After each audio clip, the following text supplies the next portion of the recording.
Okay, here's a simple pendulum. We have it length L.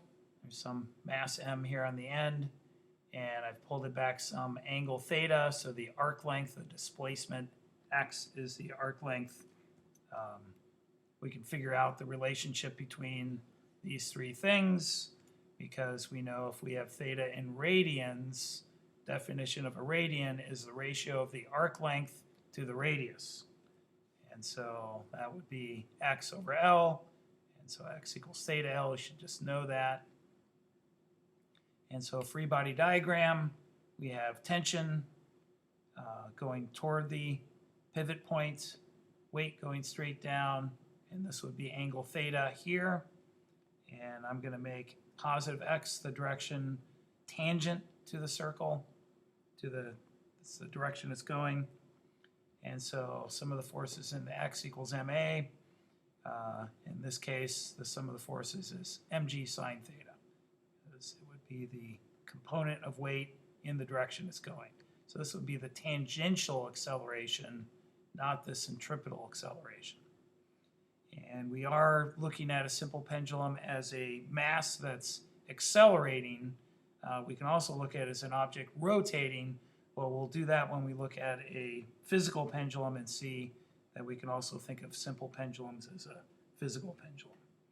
And so my goal is to try and graph the force versus the displacement, just like we did for a spring mass system. But unfortunately, the displacement is a sine function, and so that's not linear. It's not a straight line.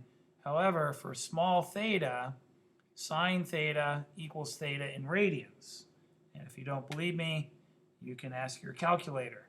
So these are some angles from 5 to 25, and you can see theta in radians is exactly sine theta out to 3 decimal places at 5 degrees. At 10 degrees, there's 1 thousandth difference.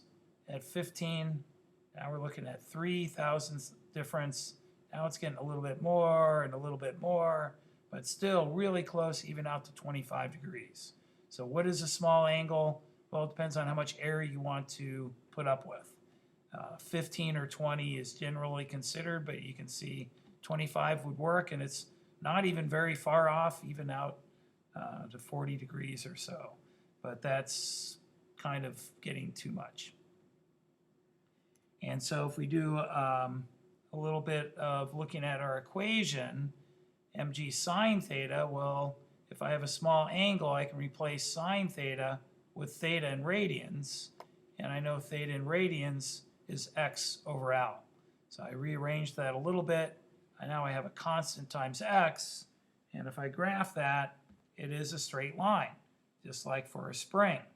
F equals kx for the spring, F equals mg over L times x for a simple pendulum. So if the period is 2 pi square root of the inertia over the force constant, for a simple pendulum, the slope is always the force constant, and the inertia would be just the mass. So again, we're thinking of this as a translating point mass. So the inertia is m, the force constant is mg over L, the m's cancel, and I get 2 pi square root of L over g. We can also use the Newton's second law way to come up with the period equation, F equals ma, and we went through all this trouble to figure out the force was mg over L times x, and we know that a is omega squared x. So the m will go, and I can solve for omega, square root of g over L, that equals 2 pi over the period, solve that for period, and you get this. And so that's one way you can derive this. It also kind of shows you why pendulums behave the way they do. The period doesn't depend on the mass. If I have more mass, I have more inertia, but I also have more force. That's not true for a spring mass system. If I increase the mass, it doesn't make the spring any stronger. But if I increase the mass, gravity pulls harder on it. You can also see why increasing the length decreases the period. If you look at the equation for force, if I increase the length, keeping everything else the same, the force gets less.